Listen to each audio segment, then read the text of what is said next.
Merlin, जो सबसे powerful लेकिन सबसे लेजी डीमन किंग था, अपना बहुत बड़ा कर्ज उतारने के लिए मजबूरन अपनी पोजीशन से रिटायर हो गया और इंसानों के कॉन्टिनेंट चला गया। जिम्मेदारियों से भागने के लिए उसने अपनी असली ताकत छुपा ली और एक लूजर की तरह जीने लगा और धीरे धीरे शहर का सबसे बदनाम मुफ्तखोर बनकर अपना नाम बना लेता है। मर्लिन लूसिफर, हमारा हीरो, इस वक्त अपनी हफ्ते भर की रिपोर्ट लिख रहा होता है कि उसके महल के बाहर अचानक इंसानी फौज, जो चर्च स्क्वाड के नाम से जानी जाती है, उसके डीमन फौजियों से लड़ रही होती है। मर्लिन की छोटी बहन लिलिथ वहां जाकर मामला संभालने की कोशिश करती है और अपनी काली जादू की झिलमिलाहट से दुश्मनों को उलझाकर उन्हें एक दूसरे से लड़ने पर मजबूर कर देती है। लेकिन एक इंसानी फौजी पर जादू का बिल्कुल भी असर नहीं होता। वो सीधा लिलिथ पर हमला करता है और बगैर डरे उसे हरा देता है। ये औरत एलिस है, जो लैंड ऑफ लाइट की 233वीं हीरो है। लिलिथ हैरान रह जाती है और समझ जाती है कि उसकी मैजिक इसलिए फेल हुई क्योंकि उसकी दुश्मन भी एक औरत है। तो लिलिथ मजाक में एलिस का ध्यान भटकाने की कोशिश करती है। उसके कान में कहती है कि वो उसे अपनी गुड़ियों की कलेक्शन में शामिल करना चाहती है। लेकिन उससे पहले कि वो कुछ और करे, एलिस अपनी तलवार निकालती है और उस पर पूरी ताकत से हमला कर देती है। लेकिन पहला अटैक लिलिथ ही करती है, जिससे उसे लगता है कि ये हीरो कुछ खास नहीं, बस एवरेज सी है। उसकी ये बात एलिस को गुस्सा दिलाती है और वो अपनी होली सोर्ड की पूरी ताकत खोल देती है। फिर भी लिलिथ उसे गंभीरता से नहीं लेती और ड्रैगन टेंडेंस से बने अपने बालों से होली सॉर्ड पर हमला करती है। लेकिन तलवार फौरन उसके बाल काट देती है, जो दिखाता है कि ये सॉर्ड कितनी खतरनाक है। कुछ देर में एलिस लिलिथ पर चढ़ जाती है, उसके हाथ और पैर अपनी मैजिक से बांध देती है। लिलिथ की हार के बाद इंसानी आर्मी जीत का जश्न मनाती है और जोर से चीख कर सेलिब्रेट करती है, जिसकी आवाज मर्लिन तक पहुंचती है। उसी वक्त मर्लिन का सब्र जवाब दे देता है। वो अपना पेपर वर्क एक तरफ रख देता है ताकि खुद जाकर ये हंगामा संभाले।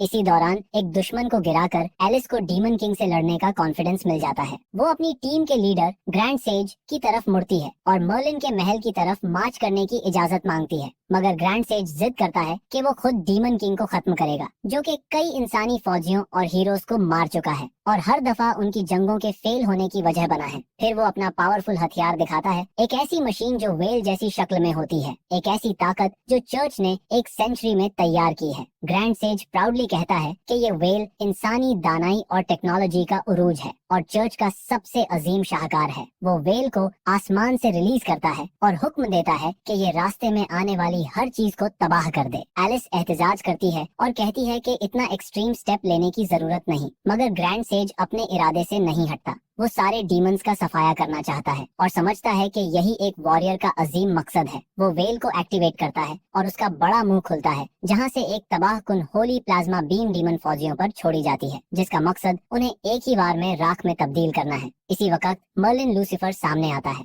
अपनी आर्मी के सामने खुद को रखकर आसानी से उन्हें अटैक से बचा लेता है, बिना किसी नुकसान के। वो समोरा के बाल पीछे करके सेट करता है, फिर बैटलफील्ड पर कदम रखता है, सीधा जाकर एलिस के सिर पर लैंड करता है। ये तो है नेक्स्ट लेवल बेइज्जती। लिलिथ फौरन अपने भाई को गले लगा लेती है और शिकायत करती है कि ये जालिम इंसान उसे सता रहे थे, जबकि एलिस अभी भी उसके पैरों के नीचे फंसी होती है और निकलने की कोशिश कर रही होती है। आखिरकार एलिस किसी तरह बाहर निकलती है और शिकायत करना शुरू करती है, मगर मर्लिन उसे पूरी तरह इग्नोर करता है और लिलिथ से पूछता है कि ये बकबक करने वाली कौन है। लिलिथ कहती है कि ये एक गार्बेज हीरो है जिसे किंगडम ने उनका शिकार करने के लिए भेजा था। मर्लिन फौरन एलिस की तरफ भागता है, उसका चेहरा करीब से देखने के लिए, एक हल्की सी मुस्कुराहट देता है, फिर आसानी से सिर्फ उंगली से उसे हवा में उड़ा देता है। वो मजाक उड़ाता है कि लैंड ऑफ लाइट अब हीरोज चुनने में बहुत ही गफलत का शिकार हो गई है, क्योंकि अब उसे हीरोज से निपटने के लिए अपनी तलवार भी निकालने की जरूरत नहीं पड़ती। उसे सिर्फ ऊपर वाला वेल ही इम्प्रेस करता है। इसी बीच ग्रैंड सेज आगे बढ़ता है और मर्लिन से कहता है कि वो पिछली जंग की बेइज्जती का बदला लेने आया है, मगर मर्लिन को वो स्टोरी याद भी नहीं और ना ही उसे पता है ये बूढ़ा बंदा कौन है।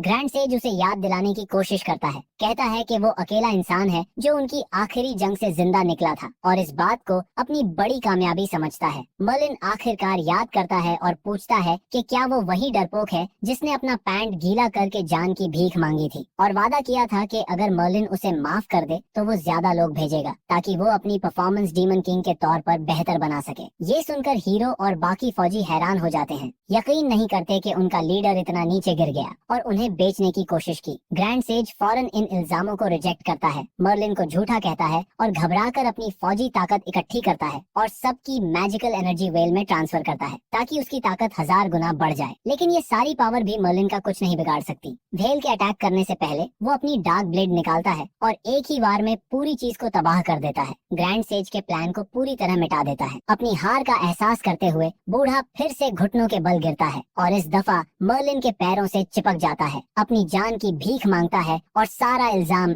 एलिस पर डाल देता है कि अटैक करने का ख्याल उसी का था। उसी वक्त महल से घंटी बजती है, जो कि हफ्तावार 7 किंगडम्स के डीमन किंग्स की मीटिंग का टाइम होता है। अब मर्लिन को अपनी वीकली रिपोर्ट जमा करनी है। ये बात उसे बहुत ज्यादा परेशान करती है। वो पैनिक में अपने बाल खींचने लगता है और महल की तरफ भाग जाता है क्योंकि उसने एक भी लफ्ज नहीं लिखा। उसके एनिमीज ये सब देखकर हैरान हो जाते हैं कि सबसे खौफनाक डीमन किंग असल में पेपर वर्क से डरता है। एलिस रास्ते में उसे रोकने की कोशिश करती है और याद दिलाती है कि वो अभी भी जंग के बीच में है, तो मर्लिन वहीं फौरन सब खत्म कर देता है। सारे इंसानों को मार देता है सिवाय एलिस के, जो मुश्किल से अपने आप को बचा लेती है। महल वापस जाने पर मर्लिन दूसरे डीमन किंग्स के साथ मीटिंग में शामिल होता है, जो पहले से जानते हैं कि उसने लैंड ऑफ डार्कनेस में कोई तरक्की नहीं की, ना कोई फायदा, ना कोई प्रोग्रेस, और ऑब्वियस है कि कोई रिपोर्ट भी नहीं। मर्लिन खुद को डिफेंड करता है, कहता है कि उसने पूरी इंसानी आर्मी को हरा दिया, एक बड़ी फ्लाइंग वेल को गिरा दिया और असल काम किया है, मगर किसी को परवाह नहीं। उन्हें नंबर्स और प्रॉफिट्स चाहिए क्योंकि महल को चलाने के लिए पैसा चाहिए, लाशें नहीं। वो उसे दिखाते हैं कि बाकी डीमन किंग्स ने कितना कंट्रीब्यूट किया है और ये क्लियर हो जाता है कि उनके मुकाबले में मर्लिन ने कुछ भी नहीं किया, बस टाइम जाया किया। वो उसे सबसे बेकार डीमन किंग कहकर उसका अगले हफ्ते का बजट काट देते हैं और इतना मजाक उड़ाते हैं कि आखिर में मर्लिन का सब्र टूट जाता है। मर्लिन याद दिलाता है कि उसने अकेले लाखों दुश्मनों को मारा, सारा महल अकेले प्रोटेक्ट किया और इतने सालों तक बाकी 6 वीक डीमन किंग्स की हिफाजत की। उसका मानना है कि ये काम कोई और नहीं कर सकता और कहता है कि उस पर शक करना बंद करो, मगर बाकी अब भी मुतमिन नहीं होते और कहते हैं कि जब भी वो बैटलफील्ड में आता है तो बहुत नुकसान करता है। एक डीमन किंग जो लस्ट का रूलर है एक लंबी लिस्ट निकालता है जो बताती है कि मर्लिन ने अब तक 168 बार महल तबाह किया, इंफ्रास्ट्रक्चर बर्बाद किया और बैटलफील्ड पाइपलाइंस 31,000 दफा तोड़ दिए, और ये भी बताता है कि इस वजह से उन्होंने उसकी सैलरी काटनी शुरू की। सबसे बुरा ये कि इस वक्त मर्लिन पर किंगडम का 66 ट्रिलियन का कर्ज है। ये कर्ज एक्सप्लेन करता है कि सबसे ताकतवर होने के बावजूद वो पहले इतना डरा हुआ क्यों था। न वो भाग सकता है न रिजाइन कर सकता है, उसे ये कर्ज उतारना ही पड़ेगा। मीटिंग के इस टोटल डिजास्टर के बाद मर्लिन डिसाइड करता है कि वो भाग जाए। उसका प्लान होता है कि वो डीमन किंग का महल हमेशा के लिए छोड़ दे और कर्जे से भाग जाए। वो चुपके से निकलने लगता है जब अचानक लिलिथ पीछे से आ जाती है और उसे काफी डरा देती है। वो लिलिथ के साथ अपना बड़ा प्लान शेयर करता है कि उसकी उम्मीद है कि जैसे ही वो चला जाएगा बाकी लोग समझ जाएंगे कि वो उस पर कितना डिपेंड करते थे और उसे वापस बुलाने के लिए गिड़गिड़ाएंगे। वो हंसना शुरू कर देता है अपनी शानदार वापसी को इमेजिन करके, लेकिन लिलिथ को लगता है कि उसे असल में निकाल दिया गया है। मर्लिन जिद करता है कि उसने रिजाइन किया है ताकि अपने खराब दिल को ठीक कर सके, जो कि उसके कहने के मुताबिक धीरे धीरे छोटा होता जा रहा है। लेकिन ये बंदा क्लियरली बहाना बना रहा है। ऐसा लगता है कि सिर्फ ताकतवर दुश्मनों को मारना ही टेम्परेरी उसके दर्द को कम करता है। अब वो दावा करता है कि वो दुनिया का सफर करेगा, सबसे ताकतवर दुश्मनों का शिकार करेगा ताकि ये मसला हमेशा के लिए खत्म कर सके। लिलिथ उसकी बात मान लेती है, लेकिन फिर भी चाहती है कि वो ना जाए क्योंकि उसे पता है कि उसका भाई बाहर की दुनिया में एक दिन भी जिंदा नहीं रह पाएगा। वो लड़ाई के अलावा किसी काम का नहीं है। वो बार बार उसे रोकने की कोशिश करती है। तब मर्लिन उसे बताता है कि उस पर 66 ट्रिलियन का कर्जा है बाकी डीमन किंग्स का, और अगर वो यहाँ और देर तक रुक गया तो उसे वो सारा कर्ज चुकाने के लिए अपनी जान लगानी पड़ेगी। ये सुनकर लिलिथ फौरन अपना फैसला बदल देती है और उसे भेजने लगती है। कहती है जाके कोई नई नौकरी ढूंढो और तब तक वापस मत आना जब तक पूरा कर्ज चुका ना दो। इसी दौरान बैटलफील्ड में एलिस मुर्दा बनकर पड़ी होती है ताकि लिलिथ उसे नोटिस ना करे, जो आराम से इधर उधर घूम रही होती है। आखिर बैटलफील्ड में अब सिर्फ एलिस ही बची है, बाकी सब तो राख बन चुके हैं, तो ऑब्वियसली लिलिथ उसे देख लेगी और लिलिथ देख भी लेती है, लेकिन समझती है कि एलिस मर चुकी है। वो कहती है कि अफसोस, इतना खूबसूरत चेहरा इतनी जल्दी चला गया। लिलिथ सोचती है कि एलिस की लाश को महल ले जाए ताकि उसे अपनी गुड़ियों की कलेक्शन का हिस्सा बना सके, मगर इतनी हैवी आर्मर के साथ उसे उठाना मुश्किल होगा, तो वो डिसाइड करती है कि सिर्फ उसका सर ले जाए। लेकिन जैसे ही वो उसे बेहोश करने जाती है एलिस हिलती है और पीछे हट जाती है। लिलिथ जोर से हंस पड़ती है और बताती है कि उसे पहले से पता था कि एलिस बस नाटक कर रही है। इस दफा लिलिथ मजाक नहीं कर रही, अब उसे एलिस को सजा देनी है क्योंकि उसने उसे उसके भाई के सामने जलील किया था। एलिस फौरन भाग जाती है। लिलिथ, जिसे बिल्ली और चूहे का खेल बहुत पसंद है, 2 भेड़िए इकट्ठा करती है ताकि इस खूबसूरत छोटी चूही का शिकार कर सके। इसी वक्त मर्लिन समंदर के किनारे तक पहुंचता है। अब डीमन कॉन्टिनेंट से निकलने के लिए उसे डीमन सी पार करना होगा। उसे लगता है कि उसकी किस्मत जाग गई है जब दूर से ग्रैंड सेज की आर्मी की छोड़ी हुई कुछ कश्तियां देखता है, लेकिन वहाँ पहुंचकर देखता है हर एक कश्ती बिल्कुल तबाह हो चुकी होती है। तभी उसे समझ आता है कि जिस तलवार से उसने दुश्मनों को खत्म किया था उसी ने सारी कश्तियाँ भी उड़ा दी थी। बदकिस्मती से डीमंस तैर नहीं सकते। हाँ, पानी के नीचे चलना एक ऑप्शन है, मगर वो भी मुश्किल है। अब मर्लिन पूरी तरह फंस गया है। सोचता है कि अब इस जगह से निकलेगा कैसे। उसके पास एक छोटी कश्ती तो है, लेकिन उसे चप्पू मारकर समंदर पार ले जाना उसके लिए बहुत मुसीबत वाला काम है। तभी एलिस भागती हुई आती है, दोनों भेड़ियों से बचती हुई। जब मौत बिल्कुल करीब होती है तब उसे अपने मास्टर के वर्ड्स याद आते हैं कि वो कभी हीरो न बने, क्योंकि वो अभी भी कमजोर है और नॉन ह्यूमन वॉरियर्स के खिलाफ उसका कोई चांस नहीं। तब एलिस ने अपने मास्टर की बात नहीं सुनी थी, क्योंकि वो फेमस बनना चाहती थी, और बैरन स्नो माउंटेन्स में मास्टर के साथ रहने से उसे लगने लगा था कि उसे कभी अपना ड्रीम प्रिंस नहीं मिलेगा। अब जाके उसे समझ आता है कि मास्टर बिल्कुल सही था। ये दुनिया तो बहुत ज्यादा डरावनी है। वो दुआ करती है कि सिर्फ एक बार जिंदा बच जाए, वादा करती है कि दोबारा सिर्फ तब बाहर निकलेगी जब अपने स्किल्स को ठीक से रिफाइन कर लेगी। वो किसी तरह इतनी ताकत इकट्ठी कर लेती है कि एक भेड़िए को हरा देती है, लेकिन दूसरा अपनी असली डीमन शक्ल में बदल जाता है और उसे मुकम्मल तौर पर हरा देता है। मौत को नजदीक देखकर वो रहम की भीख मांगती है, चीख चीख के कहती है कि उसे मरने से पहले प्यार करना था, शादी करनी थी, बच्चे पैदा करने थे। तभी उसका सेवियर मर्लिन अचानक आसमान से नीचे आता है और कैजुअली उस डीमन भेड़िए को एक क्यूट सा बेजुबान पपी बना देता है। वो एलिस की तरफ देखता है और एक शैतानी आइडिया सोचता है कि उसे अपना गुलाम बना ले ताकि उससे फ्री मैनुअल काम करवा सके। वो एलिस को हाफ हीरो बुलाता है और कहता है कि उसने 2 बार उसकी जिंदगी बचाई है, इसलिए अब वो उसकी हो चुकी है और अपना कर्ज चुकाने के लिए उसकी गुलाम बनकर रहना होगा। एलिस कुछ समझ भी नहीं पाती कि मर्लिन उसे उठाता है और उस छोटी बोट में ले जाता है। प्लान ये होता है कि एलिस को पैडल इंजन बनाया जाए ताकि वो समंदर पार कर सके, क्योंकि लेजी मर्लिन खुद इतना काम करने के मूड में नहीं होता। क्या ये सब ऐसे ही होना था? एलिस तो सोच रही थी कि वो इविल डीमन किंग को हराएगी, शोहरत पाएगी और किसी हैंडसम प्रिंस से शादी करेगी। ये जंग तो इसलिए थी कि वो अपने हैंडसम प्रिंस का हाथ थाम सके, लेकिन असल में जो चीज उसके हाथ में है वो सिर्फ एक लकड़ी का पैडल है। दूसरी तरफ मर्लिन एलिस से कहता है कि उसे अपने स्लेव होने की पोजीशन की कद्र करनी चाहिए। कहता है कि ये एक ब्लेसिंग है, लेकिन एलिस धीरे से अपने आप से कहती है कि ये सो कॉल्ड ब्लेसिंग बिना सैलरी के और बिना रेस्ट के आती है। फिर भी वो कश्ती चलाने लगती है और कहती है कि जब वो अपने होमलैंड पहुंचेगी तो उससे इस बेइज्जती का बदला 1000 गुना लेगी। अपने गुस्से को काबू करके वो बोट बहुत तेज चलाने लगती है, लेकिन हवा और लहरों में हिलती हुई कश्ती में भी मर्लिन बिल्कुल सीधा खड़ा रहता है। तब उसे समझ आता है कि उसने अपना पाँव कश्ती में फंसा रखा है बैलेंस बनाए रखने के लिए। दिन रात में बदल जाता है और एलिस आखिरकार इतना चप्पू मार मार के थक जाती है। वहीं मर्लिन पता नहीं कहां से एक चूल्हा निकालता है और अपने लिए एक मजेदार खाना बनाता है। वो खुशबू लेते हुए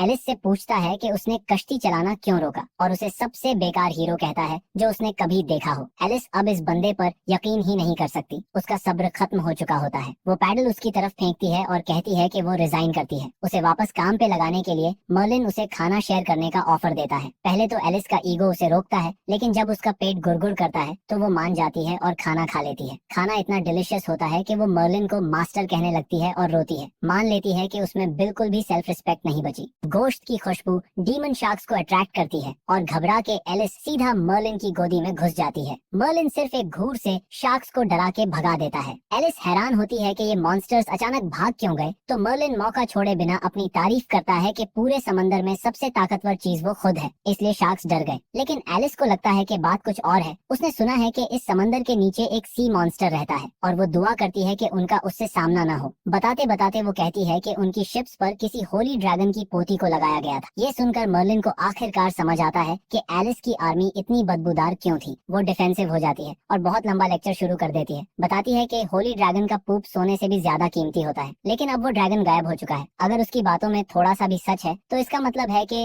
अगर मर्लिन उस ड्रैगन का पूप बेच दे तो वो बगैर काम किए अपना कर्जा उतार सकता है। तो मर्लिन एक कॉन्ट्रैक्ट क्रिस्टल निकालता है जो डीमन बीस्ट को बांधने के काम आता है और बताता है कि उसके पास वही होली ड्रैगन है जिसका नाम उसने बकी रखा है। अब वो बकी के पूप को बेचकर अपना कर्जा चुकाना चाहता है और थोड़ा खुश भी होता है कि उसे अब कॉन्टिनेंट छोड़ने की जरूरत नहीं। लेकिन किस्मत का मजाक देखो, अचानक उसका हाथ फिसलता है और वो क्रिस्टल समंदर समंदर में गिर जाता है। अब क्रिस्टल चला गया है और मर्लिन तैर नहीं सकता। अब इसके अलावा कोई ऑप्शन नहीं कि वो एलिस के साथ लैंड ऑफ लाइट चला जाए। आगे चलकर दोनों देखते हैं कि समंदर अचानक बहुत शांत हो गया है, कहीं भी कोई मछली नहीं दिख रही। मर्लिन शक करता है कि आसपास कोई ताकतवर शिकारी है। जैसे ही वो ये कहता है, समंदर के नीचे से एक सी मॉन्स्टर सामने आता है, लेकिन मर्लिन उस मॉन्स्टर से लड़ता नहीं। एलिस को बताता है कि वो तैर नहीं सकता, तो एलिस खुद पहले अपनी तलवार से मॉन्स्टर पर वार करती है, लेकिन इससे कोई नुकसान नहीं होता, बल्कि मॉन्स्टर और भी ज्यादा गुस्सा हो जाता है। मर्लिन मॉन्स्टर से रिक्वेस्ट करता है कि अपनी बेकार जिंदगी में कुछ मीनिंगफुल करे, जैसे कि उन दोनों को समंदर के उस पार फेंक दे, लेकिन मॉन्स्टर उस पर थूक देता है। फिर मॉन्स्टर उनको निगलने के लिए आसपास का सारा पानी अंदर खींचने लगता है, और जैसे ही कश्ती टूटने वाली होती है, मर्लिन आखिरकार अपनी तलवार निकालता है और सिर्फ एक वार में उस मॉन्स्टर को काट देता है। मर्लिन चाहे जितना भी एरोगेंट और बेशर्म हो, अब एलिस को ये बात साफ समझ आ गई है कि मर्लिन वाकई में दुनिया का सबसे ताकतवर मखलूक है।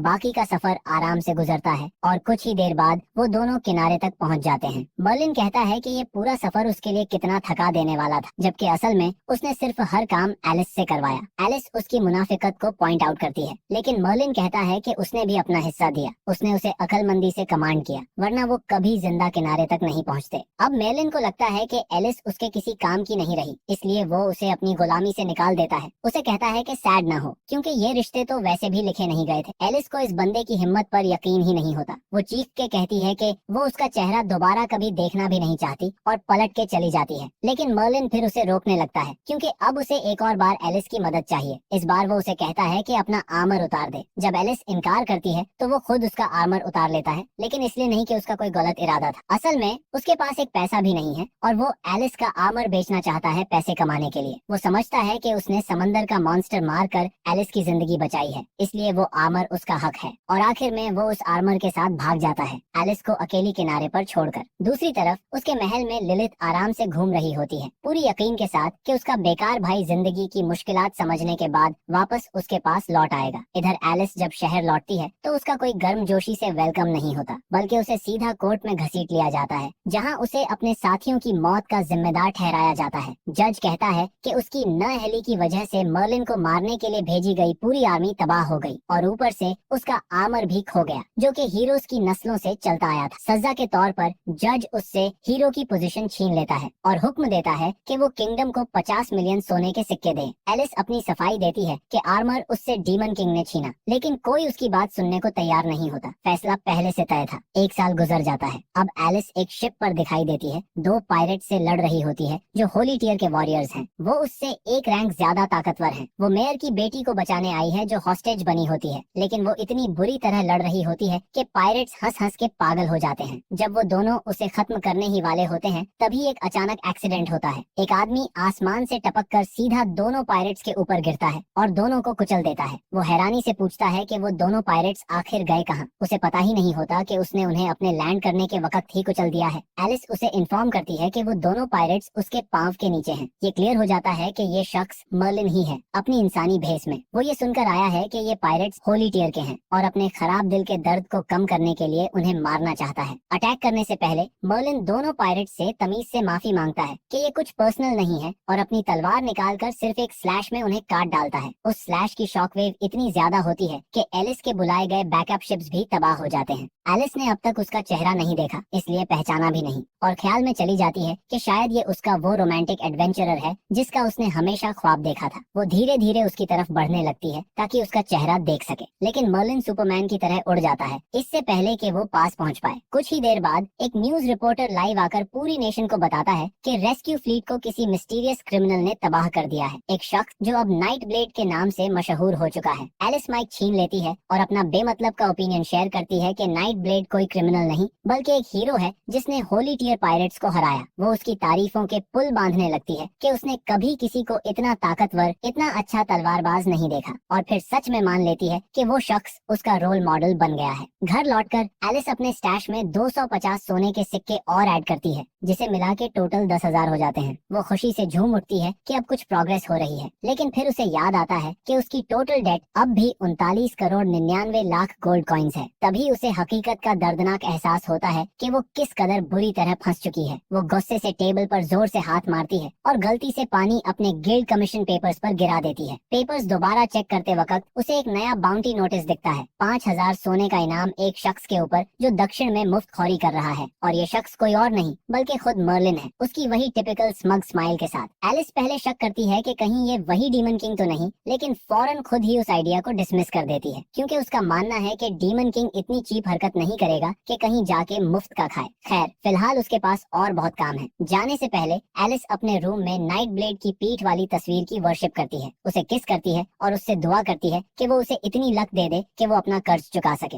वो डीमन किंग को भी जलील करती है, बद्दुआ देती है कि वो भी उससे 10 गुना ज्यादा कर्ज में डूब जाए हमेशा के लिए। शैतान का नाम लिया और वो हाजिर। मर्लिन यानी वही डीमन किंग पिछले 1 साल में कंट्री भर में एक वांटेड क्रिमिनल बन चुका है, मगर सबसे ज्यादा उसके ईगो को तकलीफ होती है उस बाउंटी से। सिर्फ 5,000 सोने के सिक्के। वो अब भी फार्मिंग और प्रैक्टिस करता है, लेकिन उसका पेट भूख से गुड़गुड़ करता है और उसे पोज करना छोड़ना पड़ता है। वो अपनी दर्द भरी कहानी सुनाता है कि कैसे उसने आर्मर बेचकर अमीर बनने का प्लान बनाया था, लेकिन चंद हफ्तों में सारा पैसा उड़ा दिया। तब से वो बस मुफ्तखोरी और छोटी मोटी स्कैम्स करके गुजारा कर रहा है, जो भी हो सके सरवाइव करने के लिए। अब वो अपना अगला टारगेट ढूंढने निकलता है और एक छोटा सा टाउन देखता है, मगर टाउन में घुसने से पहले 2 रॉबर्स उसके पास आ जाते हैं, लेकिन उनके कुछ कहने से पहले ही मर्लिन रिवर्स कार्ड खेलता है और उनसे उनका माल छीनने की डिमांड करता है। दोनों डाकू हैरान हो जाते हैं, सोचते हैं कि क्या वो किसी और डाकू से टकरा गए हैं। वो मर्लिन को कहते हैं कि उन्हें उसकी तलवार चाहिए। मर्लिन उनको डराता है कि अगर उसने तलवार निकाली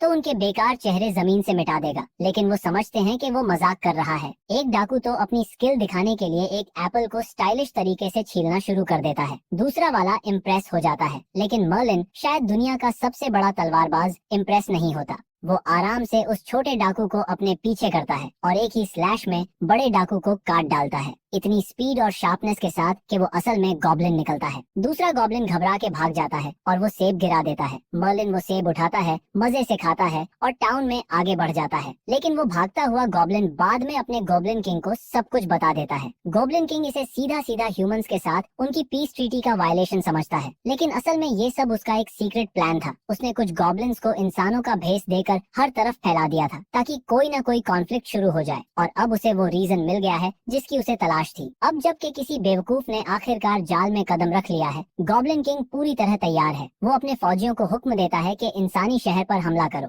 जो कुछ मिले लूट लो और औरतों और बच्चों को गुलाम बना लो। दूसरी तरफ लिलिथ को मर्लिन का खत मिलता है, जिसमें वो लिखता है कि लैंड ऑफ लाइट में उसकी जिंदगी कितनी अच्छी चल रही है और कैसे वो एक शानदार महल में रहता है जहाँ 100 नौकर उसकी खिदमत में लगे हुए हैं। हाँ भाई, एक टेंट और एक कुत्ता ही उसका महल और नौकर है। खत में ये भी लिखा होता है कि मर्लिन औरतों में इतना पॉपुलर है कि वो उसका ऑटोग्राफ लेने के लिए लाइन में लगती हैं, लेकिन रियलिटी कुछ और ही है। असल में तो वो इनाम की लालची हैं जो उसे पकड़ने के लिए लाइन में है। मर्लिन लिलिथ को कहता है कि फिक्र न करे, उसकी जिंदगी काफी एंजॉयबल है और जब तक दूसरे डीमन किंग्स उससे माफी का लिखा हुआ खत लेकर नहीं आते वो वापस नहीं आएगा। लिलिथ ये सुनकर खुश होती है कि उसका भाई जिंदा है और भूखा नहीं मर रहा। वापस आते हैं उस शहर में जहाँ मर्लिन मुफ्त खौरी करने गया था। उसने एक दुकान के आदमी को हराया है। शॉपकीपर जैसे ही मर्लिन को पहचानता है, डर के मारे कांप जाता है। मर्लिन खुशी से उसे अपना खूबसूरत चेहरा दिखाता है, समझता है कि शायद अब किसी ने पहचान लिया कि वो पहले डीमन किंग के महल का रूलर ऑफ प्राइड है, लेकिन शॉपकीपर उसे सिर्फ एक छोटा सा साउथ का मुफ्त खौर समझता है। ये सुनकर मर्लिन का दिल टूट जाता है कि उसकी पूरी डीमन किंग वाली रेपुटेशन उसके छोटे मोटे कामों की वजह से तबाह हो गई है।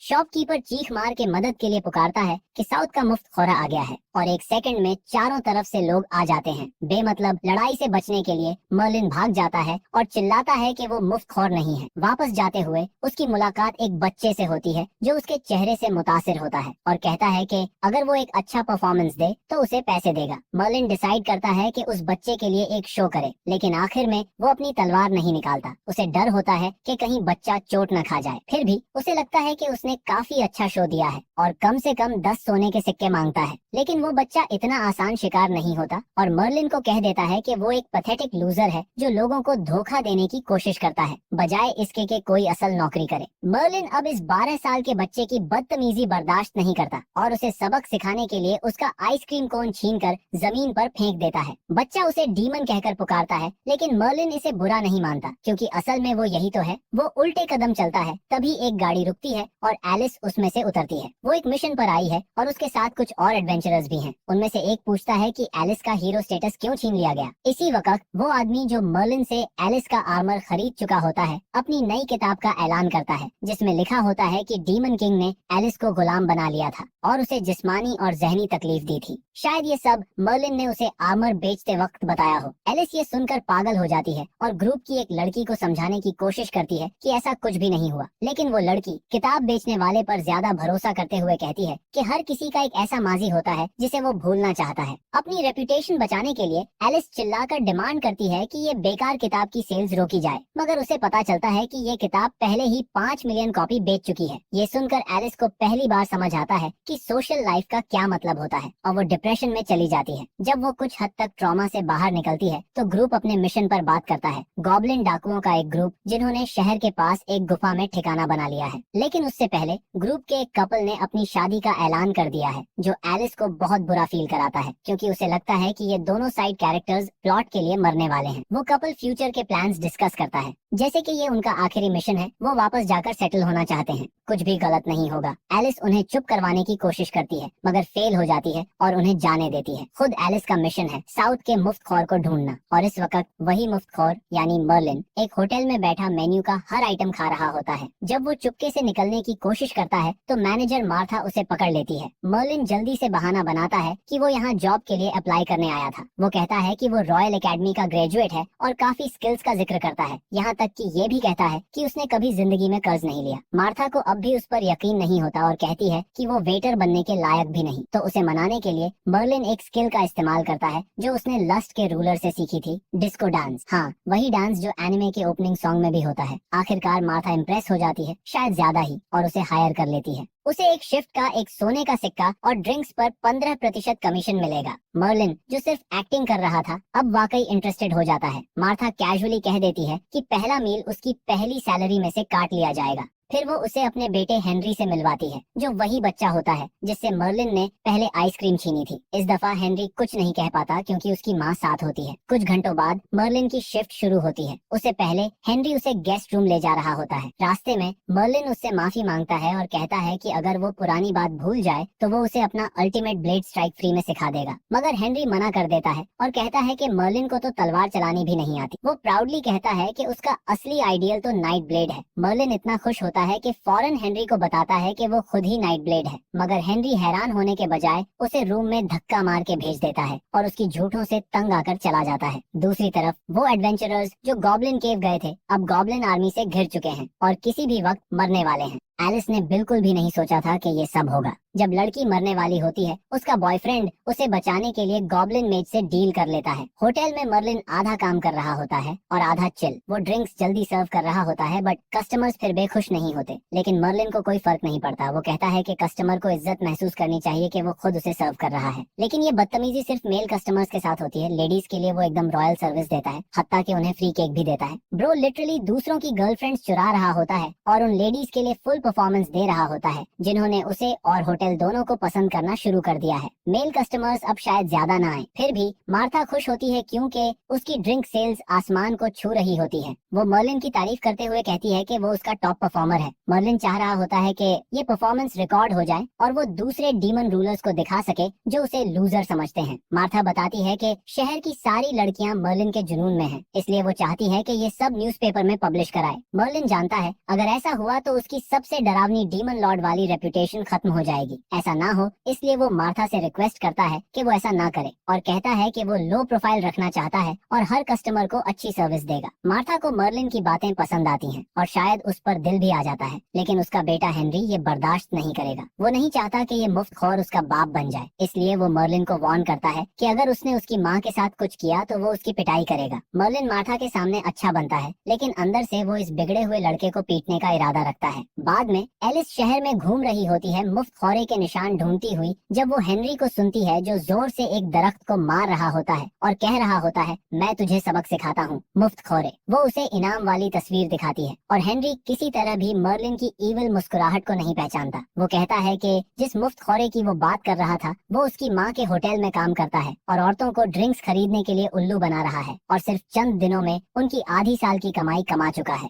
एलिस को नहीं लगता कि ये बंदा वही मुफ्तखोर है जो वो ढूंढ रही है, लेकिन गांव के मर्द चाहते हैं कि वो उसे सबक सिखाए क्योंकि वो उनकी औरतें चुरा रहा है। वो उसे एक सोने की कॉइन का बैग ऑफर करते हैं। एलिस ये नया काम एक्सेप्ट करती है और होटल जाती है उस वेटर की इन्वेस्टिगेशन करने जो डेजी द चार्मर के नाम से जाना जाता है। जब वो होटल में जाती है तो देखती है कि पूरी जगह अफरा तफरी का शिकार है। अक्सर औरतें चीख रही होती हैं और तालियां बजा रही होती हैं मर्लिन के लिए, जो उनके लिए एक over the top salsa dance perform कर रहा होता है। हालांकि उसकी आंखें छुपी होती हैं, उसकी मुस्कुराहट इनाम वाली तस्वीर से मैच करती है। एलिस कंफर्म कर लेती है कि यही साउथ का मुफ्त खौर है, मगर वो हंगामा नहीं करना चाहती क्योंकि उसे पता है कि वो भाग जाने में एक्सपर्ट है। इसलिए वो पहले अंधेरे में उसके करीब जाने की कोशिश करती है, मगर जैसे ही वो उसके पास जाती है स्पॉटलाइट उस पर पड़ती है और मर्लिन उसे देख लेता है। वो जैसे कि एक्सपेक्टेड था उसे नहीं पहचानता और उसे डांस करने के लिए मजबूर करता है, मगर जल्दी ही उसे समझ आ जाता है कि ये वही अधूरी हीरो है जिसे उसने 1 साल पहले अपना गुलाम बनाया था। और इसी वक्त एलिस भी पहचान जाती है कि मर्लिन ही साउथ का मुफ्त खौर है। ये बात उसे अंदर तक हिला के रख देती है, मगर जब उसे याद आता है कि मर्लिन ने उसकी जिंदगी किस तरह बर्बाद की है तो वो अपनी तलवार निकाल के उसका चेहरा काटने की कोशिश करती है। मर्लिन हर बार बचता है और उसे समझदारी से बात करने के लिए कहता है, उसे याद दिलाता है कि वो दोनों पुराने दोस्त हैं, मगर एलिस उसे अपना दोस्त नहीं मानती और कहती है कि उसे बदला लेना है। मर्लिन उस पर चढ़ जाता है और उसे शांत करने के लिए उनके बीते हुए वक्त के बारे में बात करता है। एलिस रो पड़ती है और कहती है कि क्या उसे कोई शर्म नहीं आई उसे उस हालत में छोड़कर जाते हुए समुंदर के किनारे। वो कहती है कि मर्लिन ने उसे बहुत दर्द दिया है और उसकी हर तकलीफ का जिम्मेदार सिर्फ वो है, इसलिए वो कहती है कि अगर वो असली मर्द है तो जिम्मेदारी ले। उसकी बात का मतलब कुछ और होता है, लेकिन होटल की औरतें कुछ और ही समझ जाती हैं।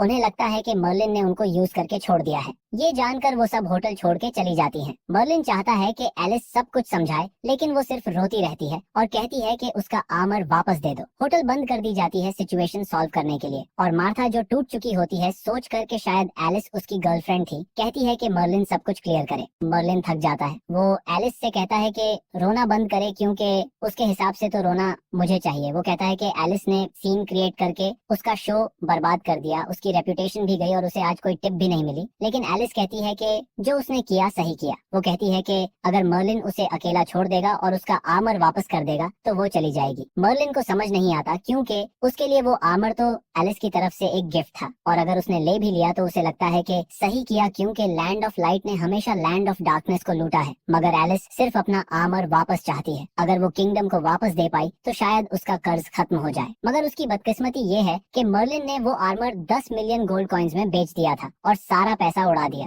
वो कहता है कि फिक्र ना करो, आर्मर तो सिर्फ कबाड़ था। एलिस को कोई फर्क नहीं पड़ता और वो धमकी देती है कि अगर उसने आर्मर वापस नहीं दिया तो वो उसे गिरफ्तार करेगी। मर्लिन विलन जैसे मुस्कुराता है और कहता है कि उसे किस बात का धोखा है। वो उसे याद दिलाता है कि उसने एक सी मॉन्स्टर को सिर्फ एक बार में मार दिया था, जिससे एलिस के कंट्री की नेवी इतनी डर गई थी कि उन्होंने अपने शिप्स में ड्रैगन का पूप तक भर लिया। तो अगर एलिस सोचती है कि वो या इस कंट्री का कोई बंदा उसे गिरफ्तार कर सकता है तो वो पागल है। एलिस को भी ये बात समझ आती है और वो अपनी तलवार फेंक देती है। वो कहती है कि उस पर 50 मिलियन सोने के सिक्के का कर्ज है। मर्लिन हैरान हो जाता है क्योंकि उसने तो इस साल बस कुछ हजार सोने के सिक्के का ही कर्ज लिया है, और ये सुनकर के एलिस ने 50 मिलियन सोने के सिक्के का कर्ज ले लिया है उसे अजीब लगता है। लेकिन उसे नहीं पता कि ये सब उसी की वजह से हुआ है। टूटा दिल लेकर एलिस सब कुछ समझाती है कि कैसे उसकी किंगडम ने उसे आर्मर खोने के बाद कर्ज में डाल दिया और कैसे उसे एडवेंचरर्स गिल्ड ज्वाइन करना पड़ा ताकि वो रिस्की मिशंस लेके पैसे कमा सके। मर्लिन उसकी डिप्रेसिंग स्टोरी इग्नोर करता है और एडवेंचरर्स गिल्ड में इंटरेस्टेड हो जाता है।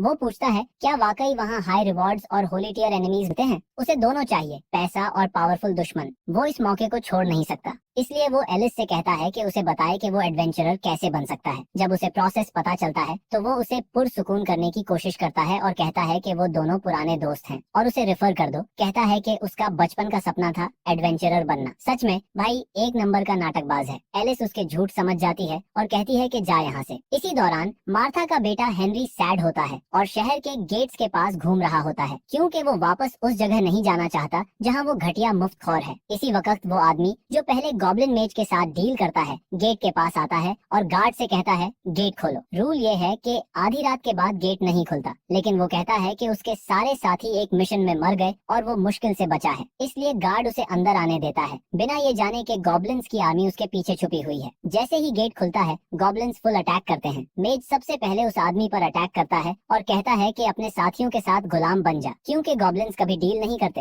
हेनरी ये सब सुनकर जल्दी से घास के ढेर के पीछे छुप जाता है अपनी जान बचाने के लिए। दूसरी तरफ एलिस बाहर जाकर अपने आप को शांत करती है और सोचती है कि ये डीमन लॉर्ड जो पहले डांसर था अब एडवेंचरर क्यों बनना चाहता है। उसे गुस्सा आता है कि उसे इनाम वाले 5000 सोने के सिक्के कभी नहीं मिलेंगे, क्योंकि मर्लिन को पकड़ना मुश्किल ही नहीं नामुमकिन है। उसे सिर्फ एक बात का यकीन है कि अगर वो फिर से मर्लिन के कांटेक्ट में आई तो सिर्फ बदकिस्मती मिलेगी। उसकी आखिरी उम्मीद है कि उसका सपनों का प्रिंस नाइट ब्लेड उसे इस डीमन से बचाएगा। अपना गुस्सा निकालने के बाद वो आसपास देखती है कि सारे घर जल रहे हैं। इसी वक्त 2 गॉब्लिन होटल में घुस जाते हैं। मर्लिन समझता है कि वो कस्टमर्स हैं, इसलिए उनका वेलकम करता है, लेकिन जब गॉब्लिन्स कहते हैं कि वो लूटने आए हैं तो मर्लिन उनको बाहर निकाल देता है और गेस्ट को तसल्ली देता है कि घबराने की जरूरत नहीं, और फिर से सबके दिल जीत लेता है। मार्था हैरान होती है कि गॉब्लिन्स इस वक्त रात को क्यों आ रहे हैं और अपने बेटे हेनरी के लिए परेशान हो जाती है जो अभी तक घर नहीं आया। वो जल्दी से बाहर भागती है और मर्लिन से कहती है कि होटल का ख्याल रखे। मर्लिन जिम्मेदारी उठाता है कि बार बार आने वाले गॉब्लिन्स से अकेला निपटेगा। जब मर्लिन गॉब्लिन्स को हरा देता है तो वो अपनी तलवार उठाता है और मार्था की मदद के लिए बाहर निकलता है, क्योंकि अगर उसे कुछ हुआ तो मर्लिन को काम के पैसे नहीं मिलेंगे। मार्था अपने बेटे से मिलने ही वाली होती है, लेकिन गॉब्लिन्स उसे पहले पकड़कर घसीट ले जाते हैं ताकि उसे अपनी गुलाम बना सकें। हेनरी मदद करना चाहता है, लेकिन उसकी टांगें हिलती तक नहीं। उसके अंदर से आवाज आती है कि अगर वो छुपने की जगह से बाहर निकला तो उसकी मौत तय है। दूसरी तरफ मर्लिन आराम से अफरा तफरी के दरमियान गुजरता है,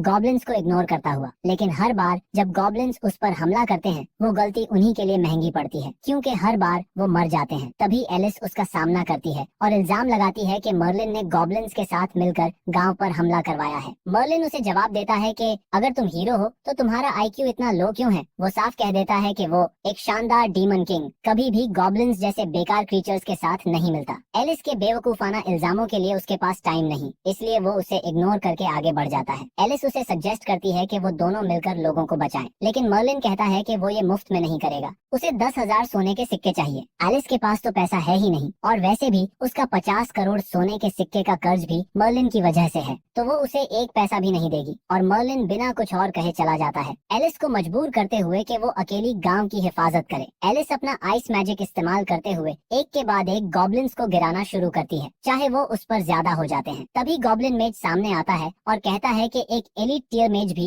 एक पूरी आर्मी से अकेले नहीं लड़ सकती। इसी वक्त एक छोटा गॉब्लिन जो मर्लिन के टाउन में आते ही भाग गया था, रोता हुआ मेज के पास आता है और बताता है कि उसने देखा कि मर्लिन ने शहर के दूसरे हिस्से में उनकी आधी आर्मी को पीट दिया है। गॉब्लिन मेज अपनी मिनियंस की आंखों से देखकर मर्लिन की हालत समझ जाता है। उसकी इतनी ताकत देखकर उसे लगता है कि अगर मर्लिन और एलिस टीम बना लें तो उनको बड़ी मुश्किल हो जाएगी, इसलिए वो पीछे हटने का फैसला करती है। एक तेज सीटी बजती है और सारे गॉब्लिन्स शहर से निकल जाते हैं, लेकिन शहर के लोग असल में अभी भी सेफ नहीं हैं। कई लोगों ने अपने फैमिली मेंबर्स, माओ, बहनों और बच्चों को गॉब्लिन्स के हाथों खो दिया। इसी वक्त एक अजीब सा आदमी सामने आता है जो किसी गॉब्लिन का इंसानी रूप लगता है। वो लोगों से कहता है कि वो उन्हें प्रोटेक्शन देगा अगर वो उसे 1000 सोने के सिक्के दें। लोग मजबूरी में उसे हायर कर लेते हैं, ये सोच के कि वो कोई टॉप टियर बॉडीगार्ड है, और उसे अपने लोगों को बचाने के लिए भेजते हैं। लेकिन वो मोटा आदमी कहता है कि वो पास्ट भूल जाएं और फ्यूचर पे फोकस करें, और कहता है कि गॉब्लिन्स ने उनके प्यारों को शायद मार ही दिया होगा। तभी वही आदमी जिसकी वजह से सब कुछ हुआ था सामने आता है और बताता है कि गॉब्लिन्स ने लोगों को मार नहीं डाला, वो उन्हें अपनी गुफा में गुलाम बनाकर ले गए हैं। गार्ड उसकी बात पर यकीन नहीं करता, क्योंकि यही बंदा था जिसने उसे रात में गेट खोलने के लिए धोखा दिया था। लोग उसे घेर लेते हैं और उसे गद्दार कहकर आवाज उठाने लगते हैं। वो मोटा आदमी भी उसे मारने के लिए आगे बढ़ता है, लेकिन एलिस बीच में आ जाती है और उसे बचाती है। वो सबको सिचुएशन समझाती है और कहती है कि उस बंदे ने मजबूरी में ये फैसला लिया। वो सबको कहती है कि अब इल्जाम देने का टाइम नहीं, अब हथियार उठाओ और मेरे साथ चलो ताकि हम उन्हें छुड़ा सकें। अपने ऊपर भरोसा दिलाने के लिए वो कहती है कि वो इस किंगडम की 233वीं रैंक की हीरो है, लेकिन लोग उसकी बात पे शक करते हैं क्योंकि उन्होंने ये अफवाह सुनी है कि उसने अपने आप को डीमन किंग का गुलाम बनाया था। वो मोटा आदमी भी लोगों के साथ मिल जाता है और कहता है कि एलिस पे भरोसा ना करो, वो डीमन किंग की स्लेव और गॉब्लिन्स की साथी है। वो तो ये तक कहता है कि दोनों को मार के अपने प्यारों का बदला लेना चाहिए। एलिस समझ जाती है कि ये मोटा खुद मुसीबत है, इसलिए उसे सीधा करने के लिए एक जोर का लात उसके पेट में मारती है। वो फौरन चुप हो जाता है। फिर एलिस सबको दोबारा कहती है कि डरने का का वक्त नहीं और कहती है कि अगर कोई उसका साथ नहीं देना चाहता तो वो अकेली ही लड़ेगी। जब कोई नहीं आता तो वो अकेली निकल जाती है। उसे जाते देखकर हेनरी सब लोगों को बुज़दिल कह के पुकारता है। उसे लगता है कि वो ऐसे लोगों जैसा नहीं बनना चाहता, इसलिए वो भी हेल्प करने का फैसला करता है और अपने बाप की पुरानी तलवार लेने होटल की तरफ जाता है। वहाँ उसे 2 गॉब्लिन ब्रूट्स मिल जाते हैं जो अभी भी टाउन में बचे हुए होते हैं। हेनरी हिम्मत करके लड़ता है लेकिन बुरी तरह पिटता है। अचानक मर्लिन टाइम पे आ जाता है, उसे बचा लेता है, लेकिन वो बहुत ज्यादा इरिटेट होता है। उसे ओवर टाइम मेहनत करनी पड़ रही है मार्था को ढूंढने के लिए और ये गॉब्लिन्स उसके रास्ते से हट ही नहीं रहे। मर्लिन हेनरी को कहता है कि जाके सो जा, रात हो गई है, लेकिन हेनरी कहता है कि उसकी माँ को गॉब्लिन्स ले गए हैं, वो कैसे सो सकता है। मर्लिन कहता है कि अकल से काम लो, अगर हीरो बनने की कोशिश की तो या तो मर जाओगे या गुलाम बन जाओगे। हेनरी कहता है कि उसे पता है कि वो कमजोर है और शायद ज्यादा कुछ नहीं कर सकता, लेकिन इसका मतलब ये नहीं कि वो कुछ भी ना करे। वो कहता है कि एलिस अकेली सब कुछ कर रही है, कितनी हिम्मत वाली है वो, और कहता है कि चाहे वो नाइट ब्लेड जैसा मजबूत ना हो लेकिन वो अपनी माँ को हर हाल में बचाएगा। उस बच्चे की इस जिद से मर्लिन को कुछ याद आता है जब वो और उसकी बहन छोटे थे और अपनी माँ को बचाने की कोशिश कर रहे थे। ये एक छोटी सी याद है लेकिन ये दिखाती है कि शायद मर्लिन के अंदर कहीं ना कहीं दिल भी है, सारा एटीट्यूड सिर्फ दिखावा है। आखिरकार अपनी डिमोनिक जिंदगी में पहली दफा वो डिसाइड करता है कि एक डेविल की तरह बिहेव नहीं करेगा और मार्था को बचाने निकलता है। तलवार खोलकर हेनरी से कहता है कि उसे प्राउड फील करना चाहिए कि प्राइड का रूलर किसी इंसान के लिए लड़ने जा रहा है, लेकिन जैसे ही वो होटल से बाहर निकलता है पूरा शहर खाली होता है, गॉब्लिन्स गायब। अब उसे उनका छुपा हुआ अड्डा ढूंढना पड़ेगा। किस्मत से वो कुछ लोगों को गोब्लिन्स की गुफा जाने की बात करते सुनता है और कैजुअली ऑफर देता है कि वो उन्हें लीड करेगा, लेकिन उन लोगों के लिए तो वो बस एक फ्री में रहने वाला बेरोजगार है। जब वो कहता है कि वो एक अच्छा वॉरियर है तो वो हंस पड़ते हैं, समझते हैं कि ये कोई डांसर है जो लेडीज के लिए नाचता है। हेनरी उसकी तरफदारी करता है, कहता है कि मर्लिन ने उसकी जान बचाई थी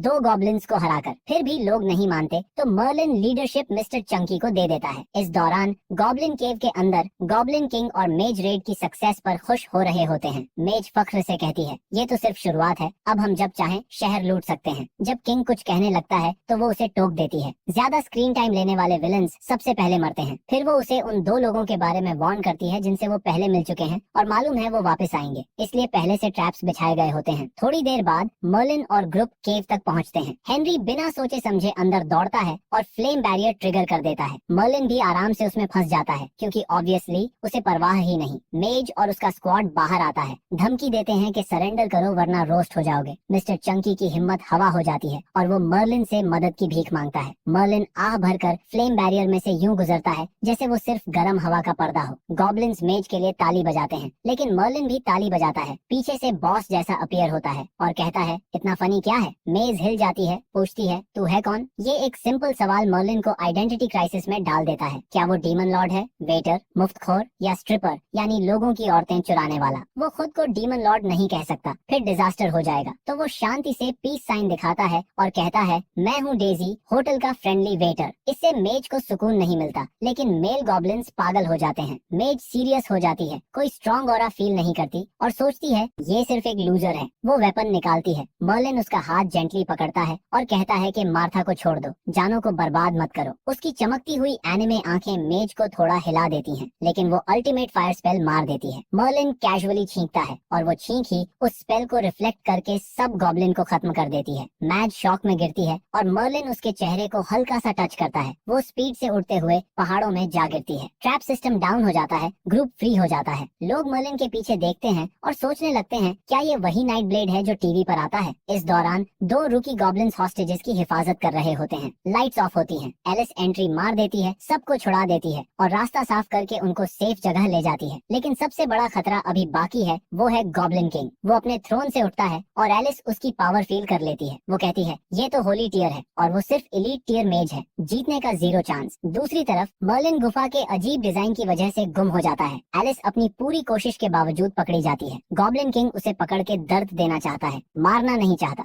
लेकिन एलिस अपनी अल्टीमेट मूव से 3 डेडली हिट्स देती है और एक बड़ी आइस स्पाइक उसके पेट में घुसा देती है। लेकिन गॉब्लिन किंग इंस्टेंटली हील हो जाता है और खुद को जिगा चैट फॉर्म में ट्रांसफॉर्म करता है और एलिस का शील्ड तोड़ देता है। फिर उसे बोन क्रशिंग पंच देता है। हॉस्टेजेस भागते हुए मर्लिन से टकरा जाते हैं। मार्था मिल जाती है। बिना किसी देर के उसने कहा कि इस काम का पैसा दे। उसके पास बहस का वक्त नहीं था क्योंकि गॉब्लिन्स उनकी तरफ दौड़ रहे थे, इसलिए उसने मर्लिन का हाथ पकड़ा और उसे खींच लिया। लेकिन मर्लिन को तेज भागने का शौक नहीं था। वो सुकून खून से चलने वाला बंदा है, इसलिए उसने प्रॉब्लम सॉल्व किया और एक ही बार में सब गॉब्लिन्स को काट डाला, जिससे मार्था और बाकी लोगों को समझ आया कि वो असल में एक जबरदस्त फाइटर है। वो एडवेंचरर लड़की जो सबसे पहले पकड़ी गई थी और असल में इस सब प्रॉब्लम्स की वजह थी, मर्लिन से रिक्वेस्ट करती है कि वो एलिस को बचा ले, जो उनकी भाग दौड़ में मदद करते हुए पीछे रह गई थी। मर्लिन के रेड डेविल साइड का कहना था कि इस आधी हीरो को बचाना उसका काम नहीं है, खासकर जबकि उसने पिछली मुलाकात में उसे चाकू मारने की कोशिश की थी। लेकिन उसका सॉफ्ट ब्लू डेविल साइड उसे याद दिलाता है कि उसे एलिस की जरूरत है ताकि एडवेंचरर्स गिल्ड में जा सके। मार्था भी बीच में बोलती है और वादा करती है कि अगर उसने एलिस को बचा लिया तो उसकी सैलरी 3 गुना कर देगी। ये बात मर्लिन को बुरी लगती है और वो कहता है कि वो पैसों का भूखा नहीं है। भाई, तुम्हें सिर्फ पैसों की ही फिक्र होती है, कितने डबल फेस हो तुम। वो एडवेंचरर लड़की मर्लिन को बताती है कि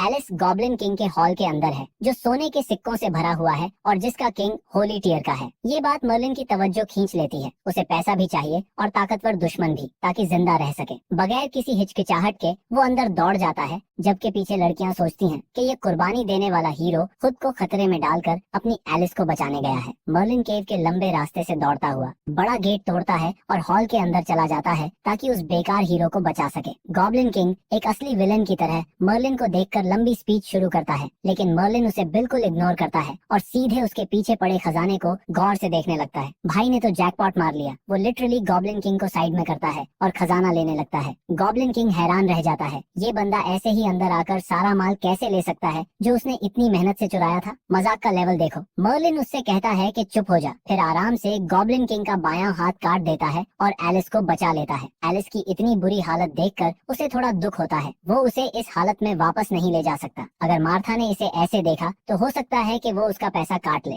दर्द में होने के बावजूद एलिस को बाकी लोगों की फिक्र होती है। जब मर्लिन उसे यकीन दिलाता है कि सब ठीक है तो वो होश खो बैठती है। मर्लिन उसे आराम से जमीन पर लिटाता है, फिर अपना ध्यान दोबारा किंग की तरफ करता है। गॉब्लिन किंग का ओवर कॉन्फिडेंस मर्लिन को बोर कर देता है। वो लिटरली एक स्ट्राइक का बंदा है, फिर भी अभी तक उसने तलवार नहीं निकाली। इसके बजाय वो पहले गॉब्लिन किंग को हमला करने देता है और हर अटैक को बिना देखे आसानी से रोक लेता है। जब गॉब्लिन किंग गुस्से में पूछता है कि वो है कौन, मर्लिन कहता है कि उस जैसे लेवल के बंदे को ये जानने का हक नहीं, इसलिए बस अपना स्टेज नेम बताता है, डेजी। मजाक बनने पर गॉब्लिन किंग के पास कोई और रास्ता नहीं बचता। वो खुद को अपनी फाइनल फॉर्म में ट्रांसफॉर्म करके स्ट्रॉन्ग बनने की कोशिश करता है। मर्लिन उसे सब करने देता है कि शायद इससे उसकी जिंदगी 15 से 20 दिन और बढ़ जाए। अटैक करने से पहले गॉब्लिन किंग मर्लिन को आखिरी मौका देता है कि सरेंडर करके उसका गुलाम बन जाए। मर्लिन जोर जोर से हंस पड़ता है इस बात पर, फिर माफी मांगता है कि वो अपनी हंसी कंट्रोल नहीं कर सका। फिर वो एक ड्रामेटिक डायलॉग बोलता है कि दुनिया में कोई भी उसकी ऑरा का मुकाबला नहीं कर सकता, और ये भी कि गॉब्लिन किंग तो उसके पेट ड्रैगन के खाने के लायक भी नहीं। बस यही काफी था। गॉब्लिन किंग अपना अल्टीमेट मूव छोड़ता है, लेकिन मर्लिन पर नहीं,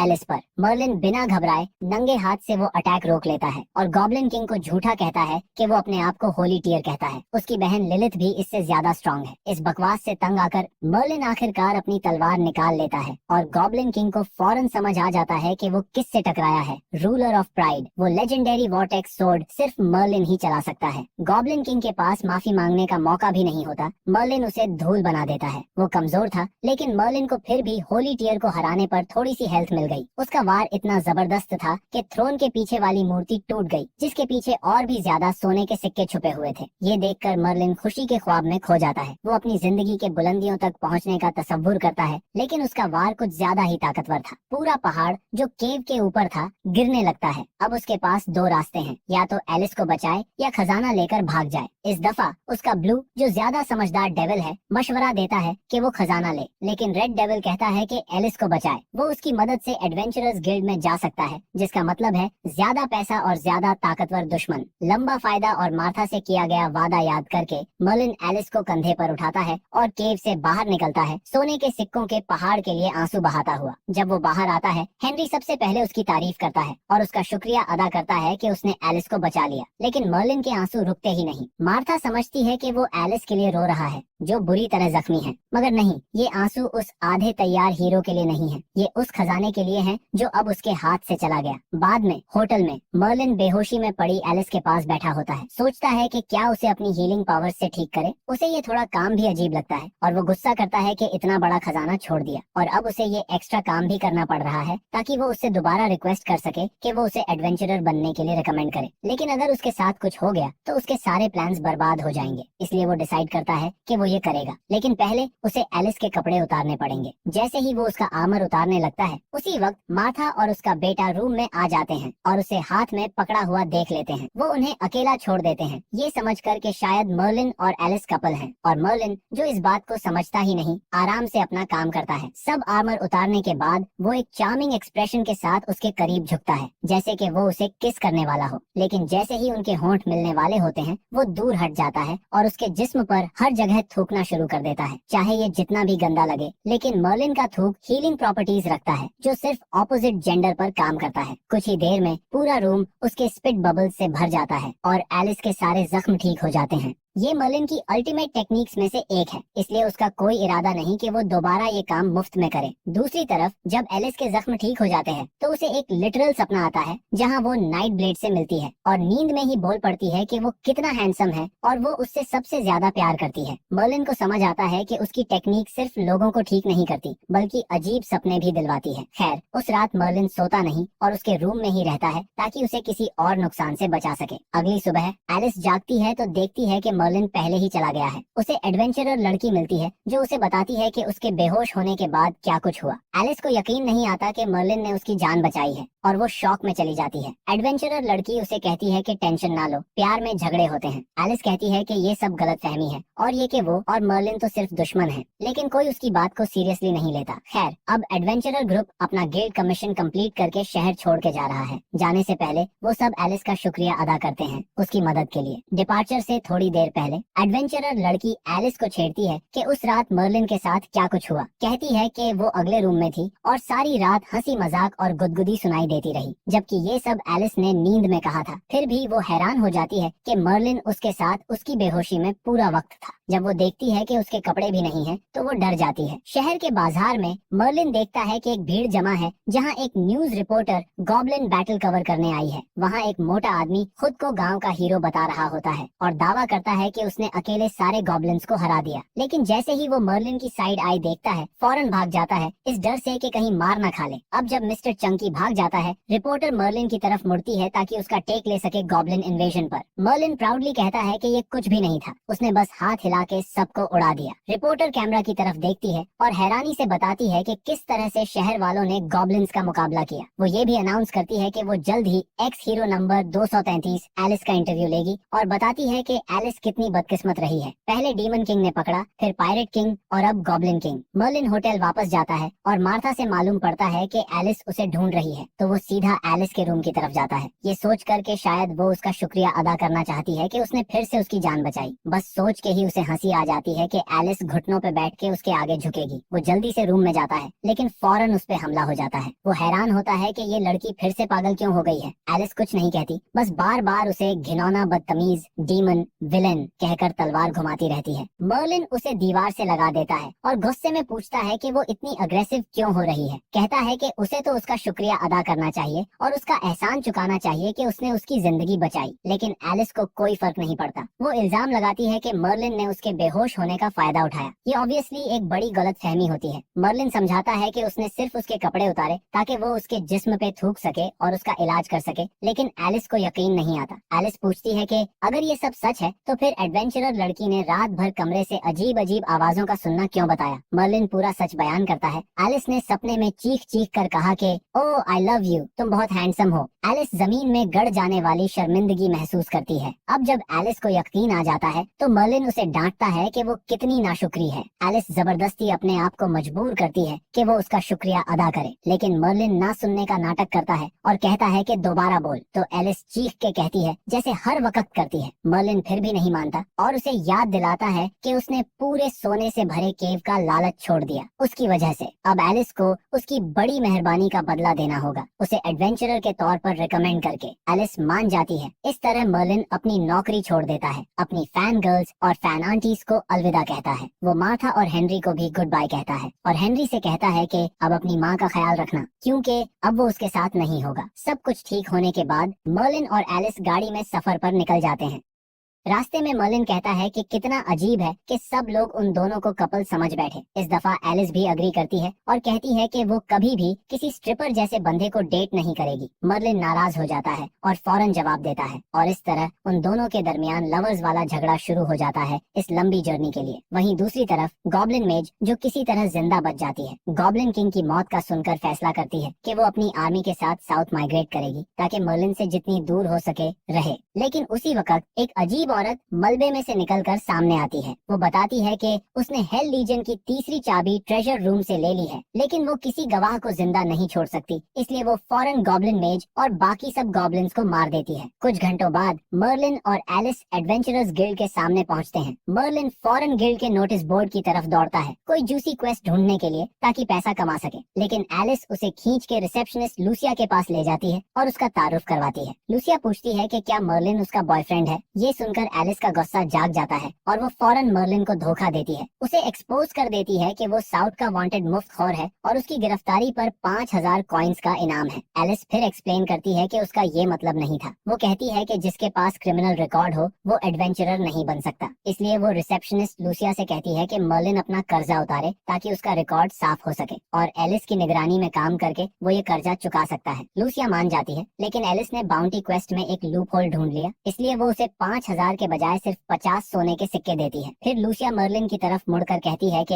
एलिस उसके लिए कितनी परवाह करती है। मर्लिन इतना शर्मिंदा होता है कि उसका दिल करता है कि खुद ही अपने आप को पुलिस के हवाले कर दे, लेकिन एलिस उसे ऐसा करने नहीं देती। मर्लिन उस पर गुस्सा करता है कि उसने उसे एक्सपोज क्यों किया और फिर से उसे दोष देता है कि उसकी वजह से वो एक पूरा गॉब्लिन ट्रेजर से भरा हुआ केव खो बैठा। जब ये दोनों फिर से अपनी लवर्स क्वारल में लग जाते हैं, लूसिया मर्लिन का रैंक तैयार करती है। मर्लिन सोचता है कि सबसे ताकतवर डीमन किंग को इस दुनिया में क्या रैंक मिलता होगा। इस दुनिया में लो लेवल वॉरियर्स को आयरन एडवेंचरर्स कहते हैं, फिर सिल्वर, गोल्डन और सबसे ऊपर माइथिल रैंक होती है जो होली टियर वॉरियर्स के लिए है। मर्लिन को यकीन नहीं आता कि ऐसे बेकार होली टियर्स को सबसे ऊंचा रैंक मिलता है और वो लूसिया से डिमांड करता है कि कोई और अच्छा रैंक बनाए। जब वो कहता है कि उसका रैंक कुछ ज्यादा ही हाई होना चाहिए, लूसिया समझती है कि वो मजाक कर रहा है। फिर भी वो उसे बताती है कि एक लेजेंडरी एमेथिस्ट रैंक भी होता है जो सिर्फ किसी ऐसे हीरो को मिलता है जिसके पास ग्रेट पावर हो। मर्लिन खुशी से कह देता है कि ठीक है, उसे बिना टेस्ट के सीधा एमेथिस्ट रजिस्टर कर दो।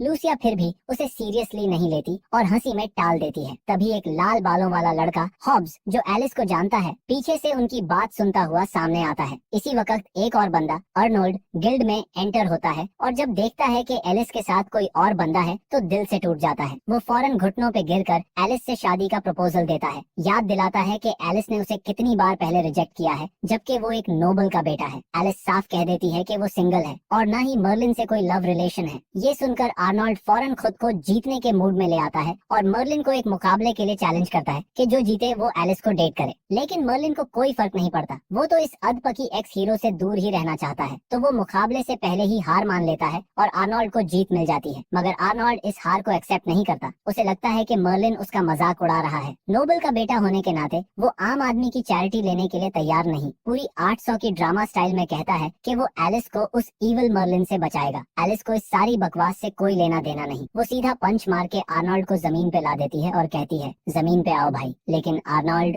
एलिस के वर्ड्स इग्नोर करके तलवार निकाल लेता है और मर्लिन पर चार्ज करता है। मर्लिन, जो इस सब से बोर हो चुका है, सिर्फ एक उंगली से उसे दूर करता है और आर्नोल्ड सीधा छत में जाकर टकराता है। एलिस मर्लिन को डांटती है कि उसने आर्नोल्ड पर थोड़ा ज्यादा जोर लगा दिया, लेकिन फिर हल्का सा मुस्कुरा के उसका शुक्रिया भी अदा करती है क्योंकि अंदर से उसे मजा भी आया। हर हाल में मर्लिन के छोटे से पावर शो ने पूरे गिल्ड का ध्यान उस पर खींच लिया। सब लोग इंक्लूडिंग हॉब्स हैरान हो जाते हैं कि क्या ये बंदा एलिट टियर जितना ताकतवर हो सकता है, लेकिन मर्लिन इस बात को अल्टीमेट इंसल्ट समझता है। वो गुस्से में अपनी वॉर्टेक्स सोर्ड निकालने ही वाला होता है और हॉब्स से पूछता है कि किस लूजर एलिट टियर के बराबर समझा उसने उसे। एलिस फौरन बीच में आती है, उसे शांत करती है ताकि वो पूरा शहर न उड़ा दे। वो समझाती है कि हॉब्स असल में उसकी तारीफ कर रहा था क्योंकि एलिट टियर्स इस गिल्ड में बहुत रेयर होते हैं। मर्लिन मामला छोड़ देता है, लेकिन साफ कह देता है कि अब वो खुद गिल्ड के ओवरऑल लेवल को अपग्रेड करेगा। इसी वक्त एक डार्क ग्लूमी बंदा क्लॉड उनके रास्ते में आता है और मर्लिन से कहता है कि साइड हो जाओ। मर्लिन को कोई फर्क नहीं पड़ता, लेकिन एलिस फौरन उसे हटा देती है, महसूस करते हुए कि अगर मर्लिन ने इस बंदे से पंगा लिया तो नतीजा खतरनाक हो सकता है। एलिस कहती है कि वो क्लॉड की ताकत महसूस कर सकती है और चाहती है कि पहले दिन ही कोई बवाल ना हो। क्लॉड साइलेंटली आगे बढ़ता है और अपना रैंक इवैल्यूएशन टेस्ट देता है। देता है और पता चलता है कि वो एक होली टियर है। लूसिया उसे माइथियल एडवेंचरर के तौर पे रजिस्टर करती है और पूरा गिल्ड एक्साइटेड हो जाता है क्योंकि अब तक सिर्फ गिल्ड मास्टर ही